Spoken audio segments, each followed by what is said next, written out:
Welcome back to my channel travelling mashups.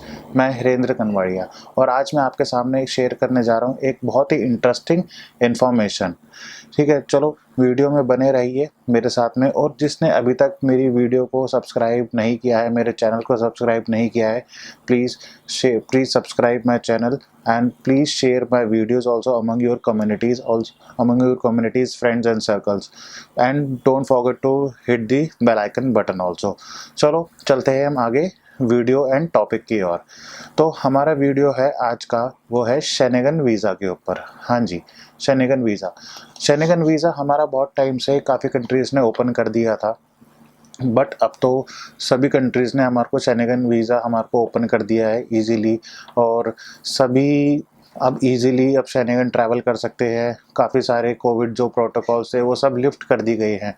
ठीक है, तो अब जो एज ऑफ मैं आपको एक्सपीरियंस दूंगा कि as of now current scenarios में शेनेगन वीज़ा के अंदर क्या क्या डॉक्यूमेंटेशंस लग रही है, क्या क्या रिक्वायरमेंट्स हैं और कितना प्रोसेसिंग टाइम चल रहा है और कौन कौन सी countries most of the visa issue कर रही हैं।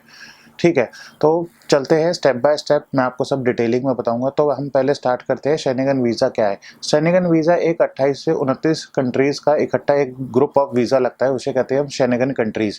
तो ये शेनेगन वीज़ा हमारा एक सिंगल वीज़ा होता है to access all these countries.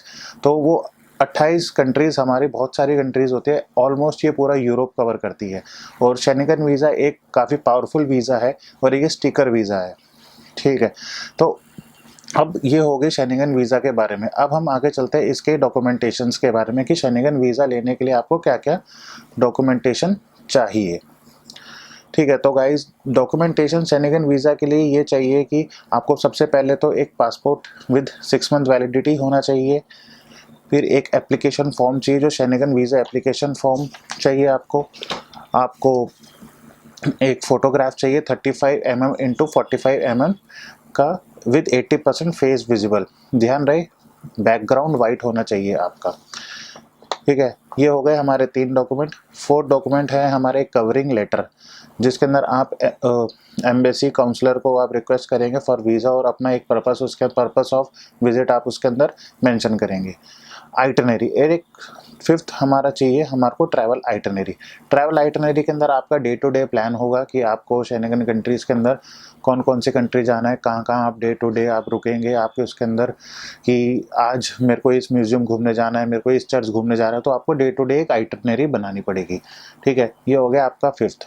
अब आ जाते हैं हम फाइनेंशियल्स के ऊपर।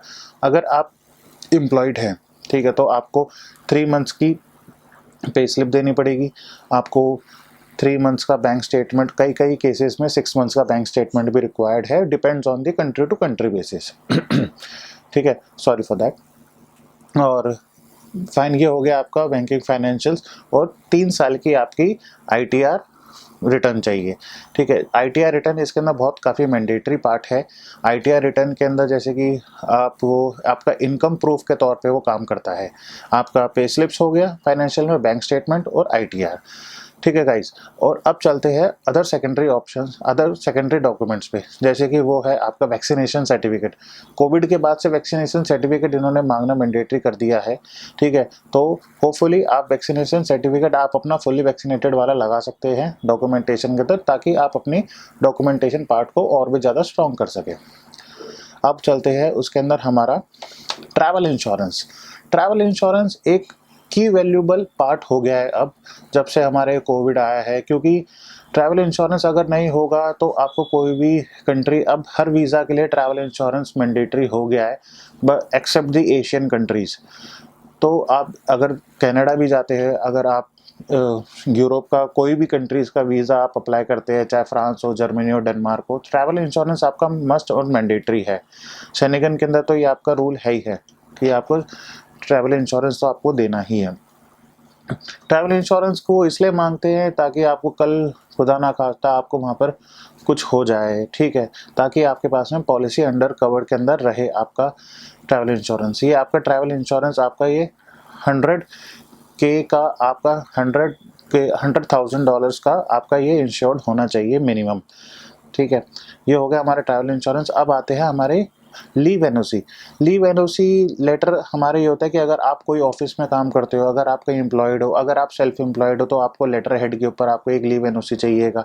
अगर आपके पास में आप फार्मर हो तो आपको जे फॉर्म चाहिएगा फाइनेंशियल्स के अंदर दिखाने में, जिसके पास में सैलरी स्लिप्स ना हो, ठीक है। तो आपके ओनरशिप के डॉक्यूमेंट्स लगेंगे, अगर जो भी आप पैन नंबर, टैन नंबर, वो सब आपका लीव एनओसी के अंदर आ जाता है कि अगर आपको लीव एनओसी ग्रांट हो गई है, ठीक है। लीव एनओसी एक जस्ट ये मेंशन करके देते हैं कि आप इस डेट से हमारे ऑफिस से आप लीव ले रखे हो और हमारे ऑफिस में कोई भी हमारे को आपत्ति नहीं है आपके इस ट्रैवल के ऊपर, ठीक है। ये हमारे मेजर डॉक्यूमेंट्स हो गए हैं।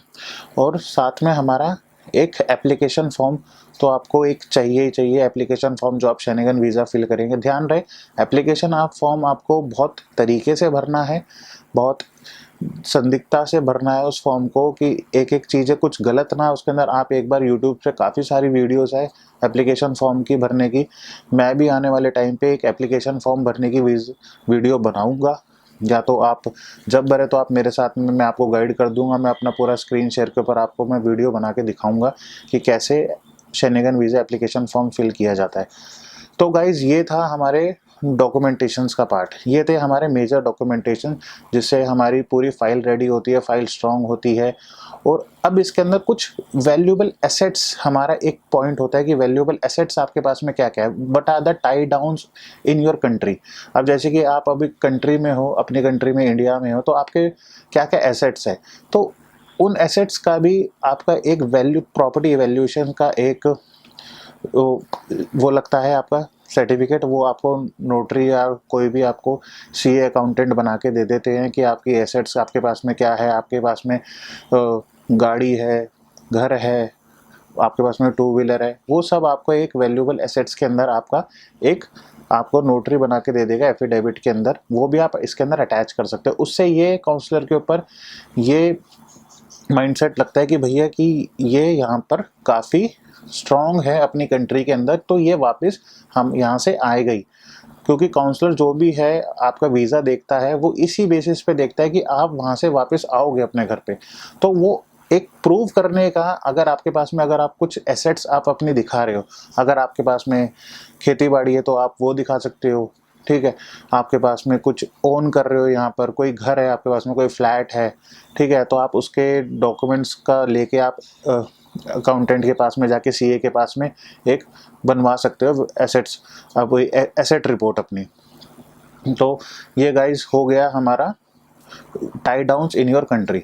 तो अब बात करते हैं हम प्रोसेसिंग फ़ीस के ऊपर कि अब हमारी शेनेगन की प्रोसेसिंग फ़ीस कितनी है। तो शेनेगन की गाइस प्रोसेसिंग फ़ीस है हमारी, वेरी करती है कंट्री टू कंट्री।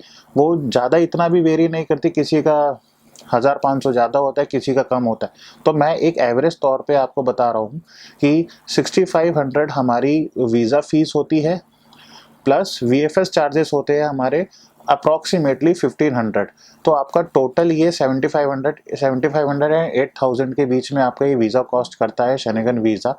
और शेनेगन वीज़ा की ड्यूरेशन ये रहती है कि ये 3 मंथ्स का मिलता है शेनेगन वीज़ा, लेकिन इसके अंदर ट्रैवल पीरियड आपका रहता है 15 to 10 डेज। वो depends on your travel itinerary कि आपने कितने दिन का ट्रैवल प्लान आपने इन्होंने प्रपोज किया है आपने, ठीक है। ये बात हो गई अब हमारे प्रोसेसिंग फ़ीस की। अब चलते हैं प्रोसेसिंग टाइम की। तो प्रोसेसिंग टाइम शेनेगन वीज़ा का डिपेंड करता है कंट्री टू कंट्री बेसिस पे। अगर आप फ्रांस का अप्लाई कर रहे हो तो फ्रांस तो काफ़ी इन चीज़ों में रिलायबल और बहुत जल्दी वीज़ा दे देता है। उनका योगा वीज़ा मैंने देखा है फ्रांस का कि 4 डेज़ में भी आया है, कईयों का 2 हफ्ते भी लगे हैं। मेरा खुद लगा था 2 हफ्ते के अंदर फ्रांस का वीज़ा। तो डिपेंड करता है कि आपका कि कितने टाइम में आपका फ्रांस का वीज़ा लग रहा है। कभी कभार जर्मनी का वीज़ा टाइम ले लेते हैं, स्विट्ज़रलैंड का टाइम ले लेते हैं। कई केसेस के अंदर आपके पास में इंटरव्यू कॉल भी आ सकती है कि आपका टेलीफोनिक इंटरव्यू भी हो सकता है आपका वीज़ा के अंदर। तो ये कुछ पैरामीटर्स होते हैं जिससे टाइम कंज्यूमिंग हो जाता है, बट मोस्ट प्रोबेबली आप 2 वीक्स मान के चलो, 2 वीक्स का इनका प्रोसेसिंग टाइम रहता है, सॉरी। तो ये हो गया हमारा प्रोसेसिंग टाइम। तो अब गाइस आते हैं हमारा बोर्डिंग के ऊपर कि कौन कौन सी कंट्रीज़ के अंदर अभी बोर्डिंग के लिए RT-PCR रिक्वायर्ड और कौन कौन सी कंट्रीज़ में RT-PCR और वैक्सीनेशन रिक्वायर्ड नहीं है। तो गाइज 20 हमारी यूरोप की कंट्रीज़ है, वो मैं मेंशन कर दूंगा, लिस्ट डाल दूंगा, उसकी डिस्क्रिप्शन में भी डाल दूंगा और अपना आपको यहाँ पर स्क्रीन पे मेंशन करके दिखा दूंगा कि कौन कौन सी कंट्रीज़ अब कोविड से रेस्ट्रिक्शन से लिफ्ट ऑफ हो चुकी है और कौन कौन सी कंट्रीज़ अभी RT-PCR रिपोर्ट और वैक्सीनेशन सर्टिफिकेट मांग रही है। तो 9 कंट्रीज़ ऐसी है जो वैक्सीनेशन रिपोर्ट मांग रही है, उसमें से मेजर बड़ी कंट्रीज़ है जैसे फ्रांस हो गया, स्पेन हो गया, नीदरलैंड्स हो गया, जर्मनी हो गया। तो ये वाली हमारी कंट्रीज़ जो अभी भी RT-PCR रिपोर्ट मांग रही है और वैक्सीनेशन सर्टिफिकेट्स भी मांग रही है।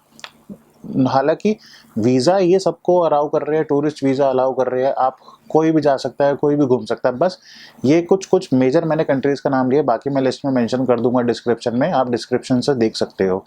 तो दोस्तों ये वीडियो को ज़्यादा लंबा ना करते हुए मेरी इन्फॉर्मेशन आपको कैसी लगी तो प्लीज़ कमेंट में बताएं मेरे को। और VFS के ओपन हो चुके हैं अपॉइंटमेंट्स वगैरह, अभी आप आज का डेट है 1 और 2 जून, ठीक है। आपको अपॉइंटमेंट्स मिल जाएंगे अराउंड 20 जून के बाद के, तो आप अपॉइंटमेंट्स ले लीजिए और मेरे को कमेंट्स में मेंशन करके बताइए कि किस किस का आपका वीज़ा लगा, किस किस ने VFS में सबमिट कर दी है अपनी फ़ाइल। अगर कुछ भी दिक्कत आए रिगार्डिंग आपके शेंगेन वीज़ा के अंदर तो आप मेरे को कांटेक्ट कर सकते हैं। मेरा इंस्टाग्राम ID है hiren.rai1, आप डायरेक्टली मेरे को वहाँ पे फॉलो करिए।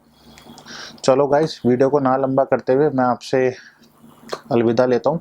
Bye bye, thank you so much for watching my video और प्लीज़ सब्सक्राइब माय चैनल। मेरे को काफ़ी मोटिवेशन मिलता है आप सब जब मेरे को चैनल सब्सक्राइब करते हो, मेरे को व्यू करते हो, ठीक है। Thank you so much for your time. Bye bye.